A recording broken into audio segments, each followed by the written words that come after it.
और कोटा में सुपोषित मां अभियान के तीसरे चरण के शुभारंभ के बाद लोकसभा स्पीकर ओम बिरला ने संतोष का इजहार किया है। स्पीकर बिरला ने कहा है कि कोटा में कुपोषण से मां या नवजात की मौत का आंकड़ा 0 तक लाना ही हम सबका मकसद है। अभियान के तीसरे चरण के शुभारंभ के बाद लोकसभा स्पीकर ओम बिरला से अभियान के विभिन्न पहलुओं को लेकर विशेष बात की रेजिडेंट एडिटर भंवर एस चारण ने।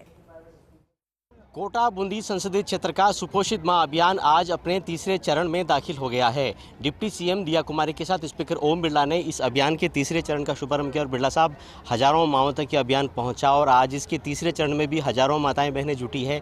कितना संतोष आप महसूस कर रहे हैं जब इस अभियान को तीसरे चरण में जाते देख रहे हैं?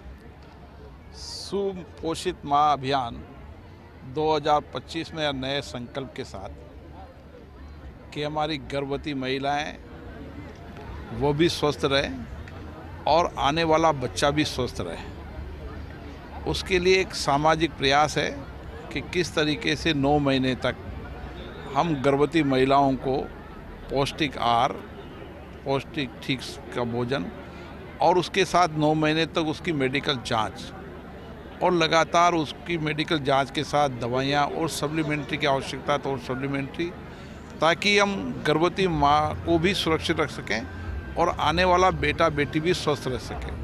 और ये एक प्रयास है जिसके बेहतर परिणाम 2020 से 2024 तक बेहतर परिणाम आए कि 15,000 से ज़्यादा महिलाओं को 1 लाख पोषण किट उपलब्ध कराए गए, जिससे गर्भवती माँ भी सुरक्षित रहे और जितनी भी महिलाओं की डिलीवरी हुई वो 100% उनके बच्चे स्वस्थ रहे, क्योंकि उनकी नियमित रूप से मेडिकल जाँच होती है, उनको सप्लीमेंट्री उपलब्ध कराए जाते हैं और जो उनकी पौष्टिक की आवश्यकता होती है उनकी पौष्टिक की आवश्यकता के अनुसार गुणवत्तापूर्ण पौष्टिक आहार भी उपलब्ध कराया जाता है, ताकि माँ और बच्चा स्वस्थ रहे।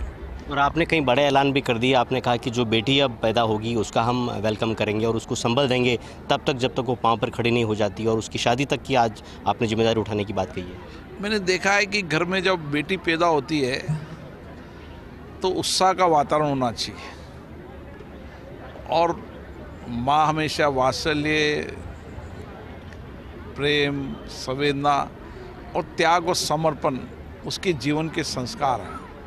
और इसीलिए घर में जब बेटी हो तो उत्सव का वातावरण हो।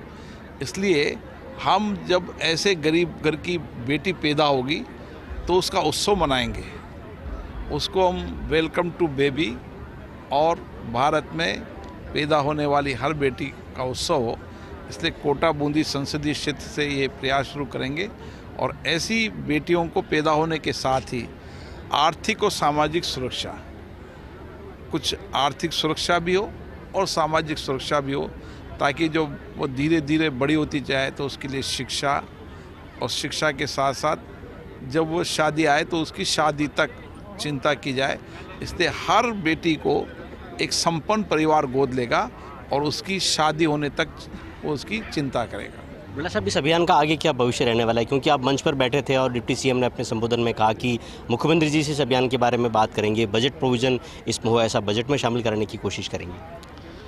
देखिए, ये शिशु मृत्यु दर, मातृ मृत्यु दर, इसको कम करने के लिए हर सरकार गंभीर प्रयास कर रही है। माननीय मोदी जी के नेतृत्व में भी इनके लिए गंभीर प्रयास किए जा रहे हैं।